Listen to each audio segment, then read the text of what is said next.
चित्त चित्त क्या होता है? चित्त की भूमियाँ क्या होती हैं? और चित्र में जो उठने वाली वृत्तियाँ हैं, ये क्या है? आइए हम समझते हैं। और बड़ा ही महत्वपूर्ण विषय है। मैं विद्याभूषण, सभी को नमस्ते। आप अगर हमारे चैनल पर नए हैं तो चैनल को लाइक, सब्सक्राइब भी कर दीजिएगा ताकि आपको नए-नए वीडियोस ऐसे ही मिलते रहें ज्ञानवर्धक। देखिए, बड़ा ही महत्वपूर्ण विषय है चित्त। और ये जो है जीवन का विषय है चित्त। क्योंकि चित्त क्या है, चित्त के विषय क्या है और चित्त में जो उठने वाली वृत्तियाँ हैं, ये क्या है, इसको हमें जानना और समझना चाहिए। तो बहुत सारे ऐसे जो जीवन की गुत्थियाँ हैं ना, वो अपने आप सुलझ जाती हैं। चित्त चित्त जो शब्द है, चिति संजाने धातु से उत्पन्न हुआ है, जिसका अर्थ होता है संजान में लेना, संजान में लेना। और फिर इसका मतलब होता है इकट्ठा होने का स्थान से है। यानी ऐसे चित्त अ, मतलब स्थान जहाँ पर इकट्ठा जन्म जन्मांतरों के जो कर्म संस्कार है वो इकट्ठा होता रहता है। जैसे हम कुछ भी करते हैं, अच्छा हो या बुरा हो, कहीं ना कहीं संस्कार उसके बनते हैं और वो चित्त में संचित होता रहता है। और जो संचित जहाँ पे होता रहता है उस जगह का नाम है चित्त। समझ गए? तो चित्त चित्त जो होता है ये 3 रूपों में होता है, सत्व, रज और तम। किसी का चित्त आप देखेंगे तो सत्व गुण वाला होता है, किसी का चित्त रजस गुण वाला होता है, किसी का चित्त तमस गुण वाला होता है। इसलिए आप देखते हैं कि कोई कोई जो मनुष्य होते हैं, उनकी जो प्रवृत्ति होती है बड़ा ही शानदार होता है और बड़ा ही आप कह लीजिए कि सेवाभावी होते हैं। और उनके अंदर सकारात्मक ऊर्जा काफ़ी रहती है, इसलिए ज़्यादातर सत्य ही बोलते हैं, सत्य आचरण ही करते हैं, सत्य व्यवहार ही करते हैं। मन, वाणी, कर्म उनका बड़ा ही स्वच्छ और शानदार होता है। खान पान और जीवन का व्यवहार बिल्कुल सात्विक और आ, हर चीज़ में सात्विकता होती है। खान पान हो या रहन सहन हो या व्यवहार हो, यानी उनका जो चित्त है प्रकाशशील होता है, प्रज्ञाशील होता है, विवेकशील होता है। इसको बोलते हैं सत्व प्रकृति के लोग। और जो राजसिक प्रवृत्ति के लोग होते हैं, रजस जिनका चित्त है, रज गुण की जो प्रधानता होती है, रज अर्थात चंचलता। इसलिए चंचलता आप देखेंगे उनमें ज़्यादातर बनी रहती है। रजोगुण के जो साधक होते हैं या रजोगुण के जो व्यक्ति होते हैं, उनका जो चित्त होता है ज़्यादातर चंचल होने के कारण मलिन भी होता है। सांसारिक भोगों में उनकी प्रवृत्ति होती है और हर हमेशा सुख सुख सुख की कामना में बस भागा दौड़ी लगाते रहते हैं, कहाँ से कुछ मिल जाए। धन की कामना हो, यश की कामना हो, मान प्रतिष्ठा की कामना हो, ये संसारिक सुखों के बीच में पड़े रहते हैं। इसलिए ज़्यादातर ऐसे लोग रोगी और दुखी होते हैं। जिसके अंदर काम, क्रोध, लोभ, मोह, अहंकार आएगा, वो ज़्यादातर उसके अंदर ऐसी आ, है कि चंचलता के कारण कुछ समय के लिए हाँ सुख की अनुभूति होती है, लेकिन बाद में दुख की ही अनुभूति होती है। तो ये रजोगुण की जिनमें प्रधानता ज़्यादा होती है, ऐसे लोग होते हैं। फिर जिनके अंदर आप देखेंगे जो तमस गुण वाले होते हैं, तमस अर्थात मोह वाली स्थिति, आलस्य वाली स्थिति। तो जो तमस प्रकृति के लोग होते हैं, इनको आप देखेंगे कि ऐसे चित्त वाले जो लोग होते हैं बड़ा ही आलस्य और प्रमाद में फंसे रहते हैं और महामोह में आप कह लीजिए जड़ता। और जिनके अंदर एकदम मूढ़ की अवस्था जो होती है, मूढ़ अवस्था जिसे अधम कोटि के मनुष्य कहा जाता है, ऐसे जिनका प्रवृत्ति होता है उनका ऐसा चित्त होता है। चित्त में ऐसे संस्कार होते हैं, वो जो पुराने जन्मों के जो संस्कार हैं या तो उसको लाए हैं या तो इसी जन्म में उन्होंने कुछ इकट्ठा किया है। इस जन्म का तो कम ही होता है, बाकी अगले जन्म का भी बहुत सारे ऐसे संस्कार है जो हमारी जो प्रवृत्ति होती है कुछ तो हम सीखते हैं, और कुछ अगर हमारे ऐसे संस्कार हैं इसलिए ऐसे परिवार मिलते हैं, फिर ऐसे फिर आप समाज में चलते हैं तो लोग मिलते हैं, हाँ?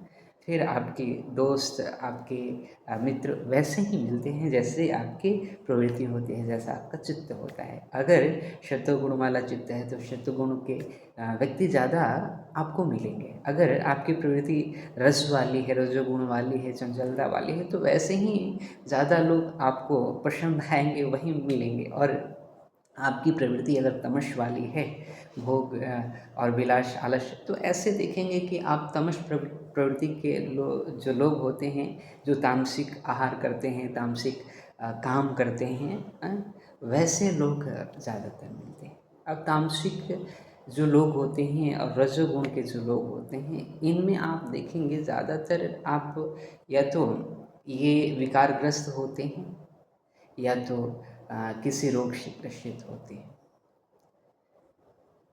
हमेशा नहीं, लेकिन ज़्यादातर कभी कभी ये, लेकिन सत्व गुण वाले जो लोग होते हैं, प्रवृत्ति वाले लोग होते हैं, ये काफ़ी शानदार जीवन को जीते हैं और समाज को एक दिशा देने का भी काम करते हैं। हो सकता है किसी के अंदर सत्वगुण भी हो, रजोगुण भी हो सकता है कि किसी के अंदर सत्वगुण की प्रधानता ज़्यादा हो, रजोगुण की कम हो, तमोगुण की कम हो। किसी किसी के अंदर सत्वगुण, रजोगुण और तमोगुण थोड़ा थोड़ा सब कुछ हो सकता है। और किसी के अंदर अगर केवल सत्वगुण है तो वो योगियों और सन्यासियों की ऐसी स्थिति होती है। बाकी जो सांसारिक मनुष्य हैं, जो परिवार में हैं, उनकी प्रवृत्ति रजोगुण और तमोगुण की होती है। तो ये चित्त को हम समझने का हमने प्रयास किया। और चित्त की आप भूमियों को आप अगर देखें तो चित्त की 5 भूमियाँ हैं।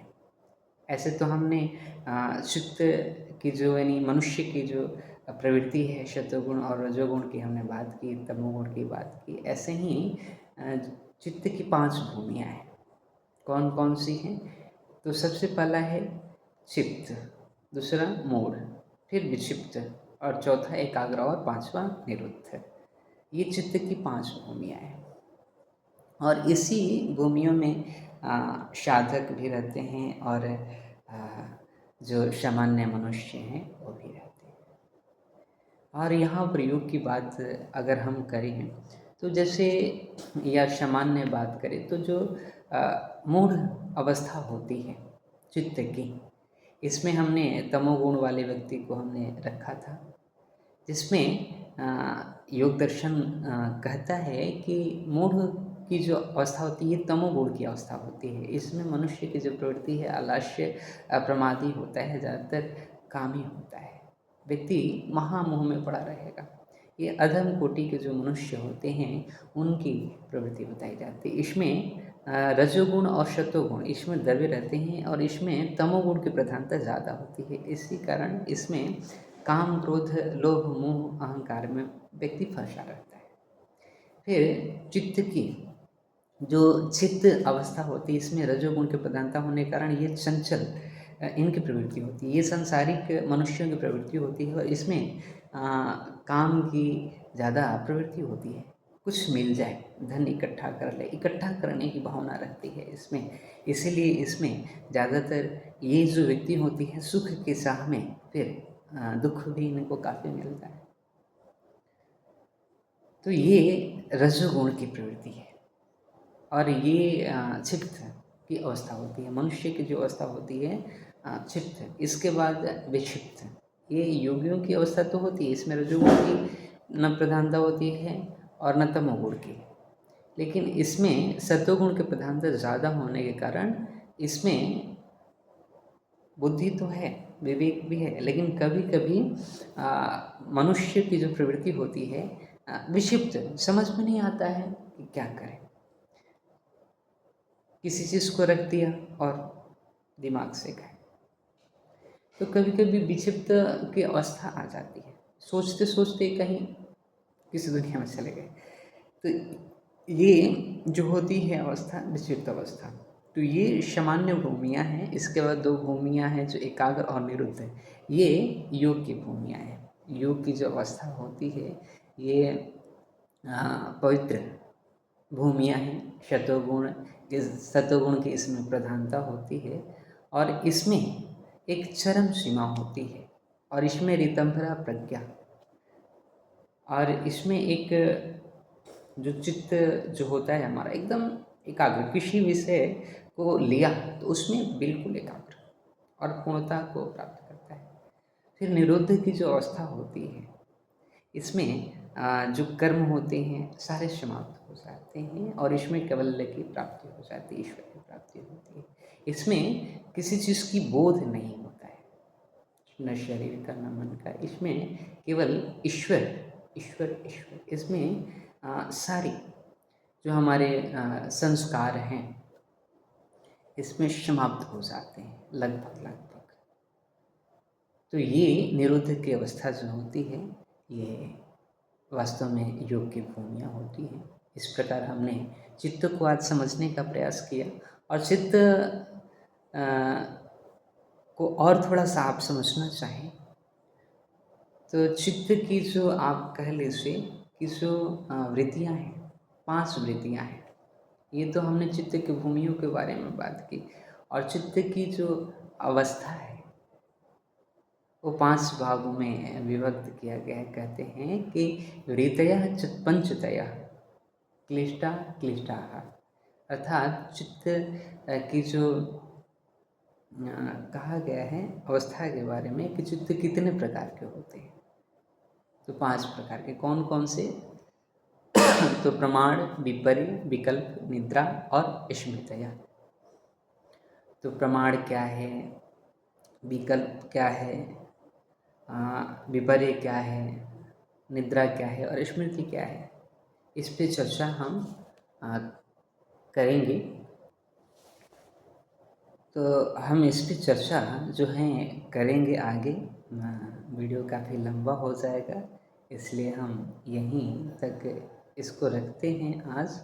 और समझने का हम अगर प्रयास करें तो काफ़ी महत्वपूर्ण बातें हैं और ये जीवन का विषय है, इसलिए हमें जानना और समझना चाहिए। सभी को प्रणाम, बहुत बहुत धन्यवाद। आप सबने बड़े धैर्य के साथ इस वीडियो को सुना और आशा है कि आपको अच्छा लगा होगा और कुछ न कुछ इससे आपको लाभ मिला होगा और मिला होगा तो आगे भी थोड़ा सा बढ़ाने का प्रयास करें और वीडियो को लाइक शेयर करने का प्रयास करें। धन्यवाद, प्रणाम।